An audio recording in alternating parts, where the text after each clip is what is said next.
I never imagined that one careless mistake could unravel everything I had worked so hard to build. It was supposed to be something innocent, playful, a moment shared between David and me, a simple text message that would have made him smile. But in the blink of an eye, I sent it to the wrong person, my boss, Reuben. As soon as I realized what I had done, panic surged through me. The photo wasn't just any image, it was meant for David, meant to be private, a moment of fun between us. It was a little too personal for anyone else to see. But now it was sitting in Reuben's inbox, a professional, polished man who, up until that moment, had only ever been my boss. He had always been so distant, so composed. It was never anything more than that. Or so I thought. Reuben wasn't just any boss. He wasn't the kind of person you could easily forget after a meeting. His presence was commanding. When he walked into a room, people immediately took notice. He had this quiet strength that was unmistakable. He was sharp, confident, and, above all, professional. He had a way of making you feel like every word he said mattered. A single look from him could make anyone sit up straighter. His calm demeanor and perfectly tailored suits made him seem almost untouchable. But there was something else about Reuben, a kindness, a generosity of spirit, and a genuine desire to mentor the people he worked with. He wasn't just a hard-nosed manager, he was someone who cared about his team, always willing to offer guidance. And I respected him immensely for that. That night, I had been unwinding after a long day. I sat on the couch in my apartment, scrolling through memes, texting David about the weekend, and chatting about the usual plans. Our conversation, as it often did, took a playful turn, and before I knew it, I was typing something cheeky, a silly text, meant only for David's eyes. A photo of me, caught in an unguarded moment, with a playful caption attached. It was an inside joke, something only he would understand. I thought about it for a second, hesitated for just a moment, but then I pressed send, not realizing what I had done. A few seconds later, my stomach dropped as I glanced at my phone again. The message wasn't in my chat with David. It was in the work chat with Reuben. My heart skipped a beat as I stared at the screen in disbelief, panic spreading through my body. I froze. 1,000 thoughts rushed through my mind. What had I done? Could Reuben think I sent it intentionally? Would he fire me? Would he report it to HR? I scrambled, desperately trying to delete the message, but the seconds were slipping by, and it was too late. I couldn't undo it. My mind raced, and my body tensed, waiting for the inevitable fallout. Minutes felt like hours. I sat there, staring at my phone, unable to move. The quiet of the room was suffocating. And then, just as I thought the panic would consume me, the phone buzzed. A message from Reuben. My fingers trembled as I opened it, bracing myself for his reaction. Anger? Disappointment? Would he be disgusted? What would he say? Instead, there was only a single emoji, a wink. I stared at it, completely dumbfounded. What did it mean? Was he mocking me? Was he trying to make light of it? Or was there something more? The message left me more confused than before, but one thing was certain. This was far from over. The next morning, I woke up after a sleepless night, my thoughts still racing. I couldn't shake the feeling that something had changed. The emoji felt like a puzzle I couldn't solve. I replayed the scenario in my mind over and over, trying to figure out what Reuben meant by it. Was he amused? Was he offended? Or was this some kind of trap, a professional test of some sort? I dragged myself out of bed, dreading the thought of seeing him at work, knowing that the dynamics between us had already shifted in a way I didn't fully understand. As I prepared for the day, I thought of all the possible ways to handle it. I could pretend like nothing happened, act like the message wasn't a big deal. Or I could apologize profusely, throw myself at his mercy. Or perhaps it was better to resign and disappear from the company entirely, avoiding the inevitable confrontation. None of these options felt good. None of them felt right. By the time I walked into the office, my nerves were completely frayed. The weight of what had happened was suffocating. Every step I took felt heavier. As I entered the building, I couldn't help but feel Reuben's presence, even though I didn't see him immediately. It was like a spotlight was on me, and it made my skin prickle. Reuben wasn't in his office yet, which gave me a brief moment of relief. But as the day wore on, I found it impossible to avoid him. Every time our paths crossed, I couldn't shake the feeling that his eyes lingered on me a little longer than usual. Was I imagining it? Or did he know something? At lunch, I sat with some colleagues, trying to act normal, but I felt my phone buzz in my pocket. My stomach churned as I pulled it out and saw Reuben's name on the screen. My heart rate increased. What now? I hesitated for a moment before opening it. Can we talk privately? Meet me in my office after the meeting. I nearly dropped my phone. This was it. He was going to confront me about the photo. The thought made my stomach flip, and I could already feel the heat creeping up my neck. What would I say? What would he say? When the meeting finally ended, I lingered behind, stalling, trying to gather the courage to face him. I knocked on the door to his office and waited for him to respond. "Come in," he said calmly. As I entered, I couldn't read his expression. It was neutral, unreadable. He gestured for me to sit. "I wanted to discuss something with you," he began, leaning back in his chair. I couldn't tell if his tone was stern or casual, but my pulse quickened. To my surprise, he didn't start by mentioning the photo. Instead, he said, "I've been impressed with your work lately. You're dedicated, reliable, and bold. Your approach has been refreshing. I think you have a lot of potential." I blinked, caught off guard. His words made my heart skip a beat. Was this some kind of test? Was he trying to gauge my reaction? Should I apologize? Should I explain? I stammered a thank you, unsure of where this was going. Reuben didn't mention the photo at all. Instead, he ended the conversation with a small smile, a cryptic, unreadable smile that left me more confused than ever. Over the next few days, I noticed subtle shifts in his behavior. Reuben started stopping by my desk more often, finding excuses to talk to me. His tone was always professional, but there was something different in the way he looked at me, a softness, maybe even curiosity. Something I hadn't noticed before. Meanwhile, my relationship with David began to feel strained.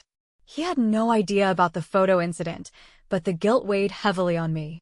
Every time David smiled at me or kissed me, I couldn't help but think about what Reuben had seen. It made my stomach turn with discomfort. One evening, as David and I were watching a movie, he glanced at my phone and joked, "You've been texting a lot lately. Who's the lucky person?" His playful tone sent a chill down my spine. I laughed it off, but inside, my mind was racing. Reuben's messages had become more frequent, simple work updates, quick clarifications. But there was something behind every word, something unsaid. Every time my phone buzzed, I felt a strange tightening in my chest. David's curiosity was growing. The tension between my professional and personal life was becoming unbearable. Reuben's subtle attention. David's lingering questions. It all felt like a ticking time bomb, and I couldn't help but wonder how long I could keep the secret before everything exploded. The days following the discovery felt like a blur. Everything that had once been certain, stable, and comforting in my life had vanished, leaving only a chaotic storm of thoughts, regrets, and unspoken tension. I tried to go through the motions, but it felt as though I were walking through a fog, unable to see clearly, unable to understand how everything had gotten so complicated. David had blocked me on every platform, cutting off all avenues of communication. The silence between us was deafening. The emptiness of it weighed heavily on my chest, making it hard to breathe. Every attempt I made to reach out, to explain myself, to beg for forgiveness, was met with silence. And that silence was the loudest thing I had ever heard. I could still feel the sting of the way he looked at me, the way his eyes had shifted from confusion to realization the moment he saw Reuben standing across from me. His face had softened with disbelief before hardening into something I couldn't recognize. And then the words came, bitter, angry words that cut through me like a knife. "I thought we were building something real," he had said, his voice breaking as the hurt flooded out of him. "I trusted you." Each of those words repeated in my mind like a cruel loop. The guilt gnawed at me, deepening with every passing moment. I had never meant for any of this to happen, but it had, and now I was faced with the consequences of my actions. The weight of my mistake was unbearable, and it was only getting worse. At work, things were equally strained. Reuben and I exchanged only the most necessary words, the tension hanging between us like a thick fog. The air felt charged, as if there were so much left unsaid, and neither of us knew how to navigate the mess we had created. Every glance he gave me, every fleeting moment of eye contact, only added to the confusion I felt. It was as if we were trapped in a delicate dance, both of us trying to keep things professional, but neither of us fully able to ignore the pull that had developed between us. The more I tried to focus on my work, the harder it became to block out the thoughts of what had happened, of what was still happening. How had everything spiraled so out of control? How had one small mistake led to so much pain and so many unanswered questions? And worst of all, how had I let myself get caught up in something I had known was wrong from the very beginning? One evening, after yet another late meeting with Reuben, I found myself walking to my car with him. The parking lot was nearly empty, the cool air wrapping around me like a cloak, but I felt no comfort in it. The silence between us was heavy, oppressive, and I couldn't help but feel the weight of it pressing down on me. What had we become? What had we done to each other? "I enjoy spending time with you," Reuben said, his voice low, almost hesitant. The words sent a shiver down my spine. My heart pounded as I looked at him. There was something in his eyes, something that I hadn't seen before. He wasn't just my boss anymore. This wasn't just professional admiration. The line had blurred, and we both knew it. I do too," I whispered, barely able to get the words out. For a moment, the world around us seemed to fade away. There was just him and me, standing in the stillness of the empty parking lot. I could feel the pull of his presence, magnetic and undeniable, drawing me closer. But before anything could happen, I quickly stepped back, shaking my head. "I should go," I said, my voice trembling, barely above a whisper. Reuben nodded, but I could see the disappointment in his eyes. He didn't say anything, but his silence spoke volumes. It was as though he understood. As though he knew that I needed to go, that I had to leave before things went too far. That night, lying in bed next to David, I couldn't stop thinking about Reuben. His words, his gaze, the way he had made me feel seen in a way I hadn't felt in years. It was wrong. I knew it was wrong. But there was a part of me that felt intoxicated by it, a part of me that couldn't let go of the way he had made me feel important, validated. It was confusing, and I hated myself for it, but I couldn't ignore the truth. I was teetering on the edge of something I couldn't control, and the more I tried to fight it, the stronger the pull became. Days turned into weeks, and the tension between Reuben and me only grew. Every interaction felt loaded with unspoken meaning. Every glance, every accidental touch, every lingering moment felt like fuel to the fire that was burning between us. We both tried to ignore it, but it was becoming increasingly impossible to do so. I could see it in the way he looked at me, the way he lingered just a moment too long in our conversations, and the way his touch would linger just a little bit longer than necessary when he handed me something. But the more the tension grew, the more I felt like I was losing control. It was becoming harder and harder to keep up the walls between us, harder and harder to pretend that everything was okay. I kept telling myself that it was all in my head, that I was just overthinking things, but deep down, I knew it wasn't. Reuben wasn't just my boss anymore. He had become something else, something I couldn't quite define but couldn't ignore. It all came to a head one Friday evening. The office was nearly empty, the only sound in the building the soft hum of the air conditioning. Most of the staff had already left for the weekend, and the place felt eerily quiet. I had planned to leave early to meet David, but Reuben had asked me to stay behind to help finalize a presentation for an important client. The work itself wasn't difficult, but the quiet of the office, combined with the heavy presence of Reuben sitting across from me, made it nearly impossible to concentrate. "Thank you for staying late again," he said, breaking the silence. His voice was softer than usual, and there was something in it that made my heart race. "I know you probably had plans." "It's no problem," I replied, my eyes fixed on the laptop screen in front of me, though I couldn't help but feel the weight of his gaze on me. After a few moments, he leaned back in his chair and let out a quiet sigh.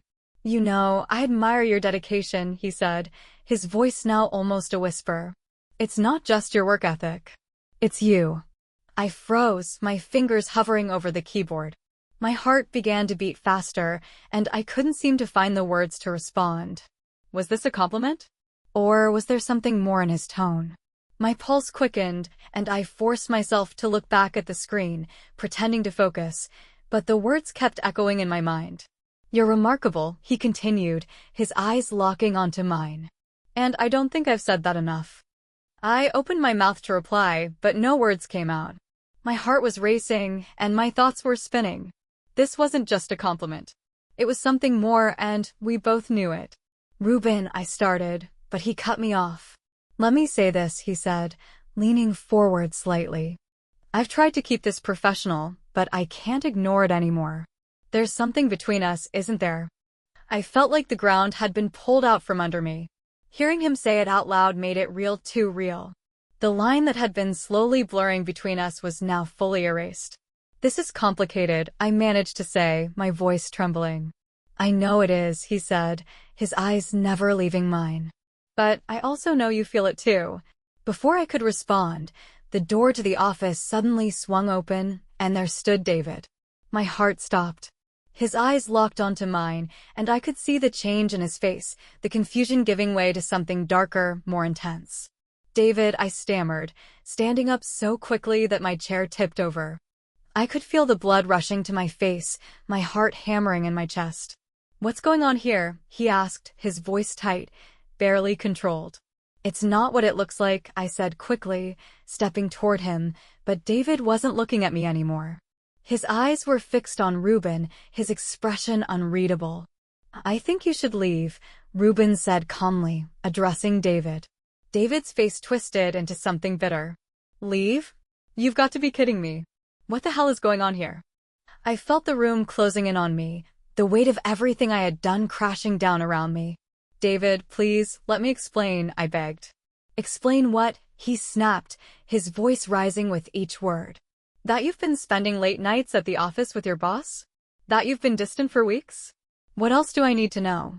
Tears welled in my eyes as I searched for the right words, but nothing seemed adequate. The guilt, the secrecy, the weight of everything I had done, it was too much. David, I never meant for this to happen, I said, my voice breaking. He shook his head, his jaw clenched tightly. I trusted you. I thought we were building something real. He trailed off, his eyes distant, his shoulders sagging under the weight of his disappointment. I reached out to touch his arm, but he pulled away. Don't, he said sharply. The silence that followed was suffocating. Finally, David turned to Reuben.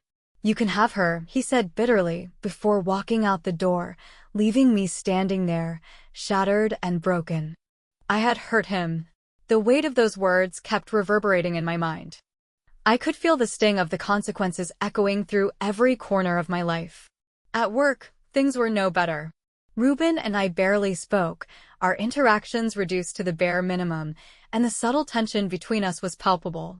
It felt like an unspoken weight, a constant reminder of everything that had happened. It wasn't just between us anymore. It felt like the entire office could sense it.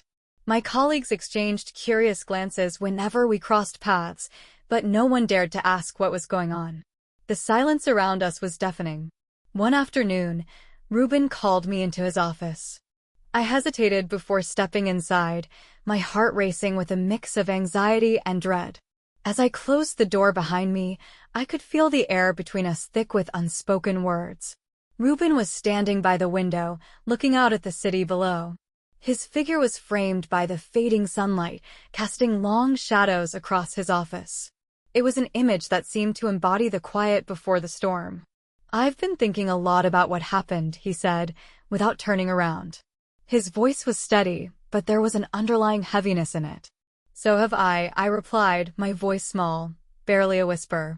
Finally, he turned to face me. His expression was a mix of regret and resolve, his eyes locked on mine with an intensity one couldn't escape. I care about you, he said, his voice softer than I expected, but I can't ignore the damage this has caused for both of us. The words hit me like a punch to the gut. I nodded, feeling the sting of his honesty. He was right.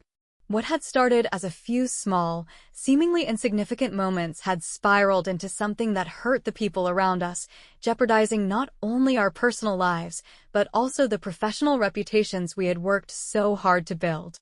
"I think it's best if we keep things strictly professional from now on," Reuben continued, his tone firm yet gentle. "For the sake of your career and mine." The finality in his voice sent a wave of sorrow through me. It felt like he was drawing a line in the sand, one that neither of us could cross. Hearing him say it out loud, acknowledging the consequences of what we had done, felt like a door closing permanently. "I agree," I said quietly, though my heart ached at the thought of putting an end to whatever it was we had shared, however fleeting it had been. The warmth we had once shared now felt like a distant memory, fading into the background of our strained professional relationship. From that moment on, Reuben and I kept our interactions strictly work-related. He avoided unnecessary conversations, and I focused all my energy on my tasks, hoping that by burying myself in my work, I could drown out the turmoil inside me. But no matter how hard I tried, I couldn't escape the memories. The late-night conversations. The stolen glances. The way he had made me feel seen and important in a way I had never felt before. It was intoxicating, and I hated myself for letting it happen. At home, things with David only grew more complicated. The apartment that we had once shared felt empty, a hollow space filled with memories of what we had lost. I replayed our last conversation over and over in my mind, wishing I could go back and undo everything. But no amount of wishing could change what had already happened. I had broken his trust, and now I had to live with the consequences. I tried to reach out to David, but he refused to take my calls. He blocked me on every platform, making it clear that he no longer wanted anything to do with me. The silence between us was suffocating, and the weight of it felt like a physical presence. I had betrayed him, and I knew I would never be able to undo that damage. One evening, weeks after everything had fallen apart, I received a text from an unknown number. My heart leapt in my chest as I opened it, hoping, foolishly, that it was David reaching out. But it wasn't. It was from Reuben. "I'm sorry for how everything turned out," the message read. "I hope you're doing okay." I stared at the screen for a long time, unsure of how to respond. A part of me wanted to pour out everything I was feeling, the regret, the sadness, the longing, but I knew it wouldn't change anything. It was too late for apologies, too late for explanations. After a long pause, I typed a simple reply. "Thank you. I hope you're okay too." Hitting send felt like closing a chapter of my life that I could never go back to. The ache in my chest remained, a constant reminder of everything I had lost. The following weeks turned into months, and I focused on rebuilding my life, piece by piece. I started going to therapy, where I confronted the choices that had led me to this point. It was in those sessions that I realized the truth about myself. My actions had been driven by insecurity, a deep craving for validation, needs that I had ignored for far too long. I had looked for answers in others, David's love, Reuben's attention, and had ignored the fact that I hadn't been giving myself the care and attention I needed. David never reached out, and eventually, I had to accept that he wasn't coming back. That was one of the hardest things I had ever had to do. But it was also the most necessary. I had to let him go, not just for him, but for me. We couldn't go back to what we once had, and I had to come to terms with that. As for Reuben, he remained professional, distant, and polite. The tension between us slowly faded, replaced by a mutual understanding. We had both made mistakes. We couldn't undo the past, but we could choose to move forward in a way that respected our boundaries and responsibilities. One day, as I was leaving the office, Reuben stopped me by the elevator. I hadn't expected to see him, but there he was, standing just a few feet away, his eyes meeting mine for the first time in weeks. "I just wanted to say, you're doing a great job," he said, his tone sincere. "Thank you," I replied, feeling a strange sense of closure wash over me as I met his gaze. In that moment, I realized something. While our connection had caused so much pain, it had also taught me valuable lessons about boundaries, self-respect, and honesty. I had learned the hard way that, sometimes, the most difficult lessons are the ones that hurt the most. As the elevator doors closed, I felt a sense of finality. It wasn't the end of my journey, but it felt like the beginning of something new, something I could build from scratch, something I could be proud of. The months following the fallout were a journey of self-discovery and growth. I had lost David, distanced myself from Reuben, and faced the wreckage of my choices head-on. For a while, it felt like my life was defined by everything I had ruined. But slowly, with time, I began to rebuild, not just my relationships, but my sense of self. Therapy became a lifeline. It was a place where I could unpack the tangled emotions I had buried for so long. I realized how much I had neglected my own needs, how I had relied on external validation to fill a void I didn't fully understand. David's love, Reuben's attention, they were bandages, things I had used to cover wounds that required deeper healing.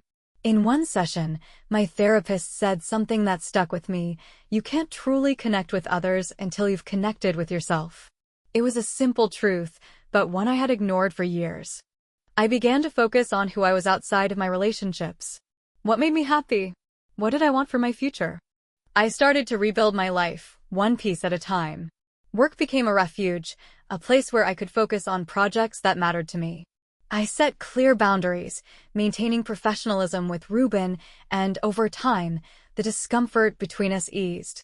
We settled into a rhythm that felt stable and respectful. He remained distant, but I appreciated that he didn't push for anything more. One day, during a team meeting, Reuben addressed the group with a rare smile. "I just want to acknowledge the incredible work everyone's been doing," he said, his eyes briefly meeting mine. "It's been a tough few months, but the effort and dedication here don't go unnoticed." Hearing those words felt like a small victory. I had worked hard to prove myself, not to Reuben, but to me. As for David, he remained a ghost in my life. There were moments when I was tempted to reach out, to apologize again, to beg for forgiveness. But I knew it wouldn't change anything. Some bridges, once burned, cannot be rebuilt. Instead, I chose to honor what we had shared by learning from my mistakes. David had been my anchor for so long, but I realized that I couldn't rely on someone else to keep me grounded. That was a responsibility I had to take on myself. One evening, I stood on my apartment balcony, watching the sun dip below the horizon. The city buzzed with life below me, and for the first time in months, I felt a sense of peace. This wasn't the life I had planned. I hadn't expected to lose someone I loved, or to cross boundaries I had once vowed never to break. But life rarely goes as planned. And in those moments of chaos and failure, we find out who we really are. I learned the hard way that choices have consequences, that trust is fragile, and that sometimes the hardest person to forgive is yourself. But I also learned that mistakes don't define us, how we grow from them does.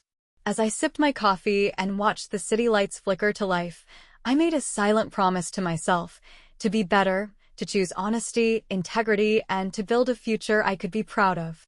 The story of David and Reuben would always be a part of me, a chapter one could never erase. But it was just that, a chapter. My story was far from over, and I was determined to write the rest of it with intention and care. For now, that was enough.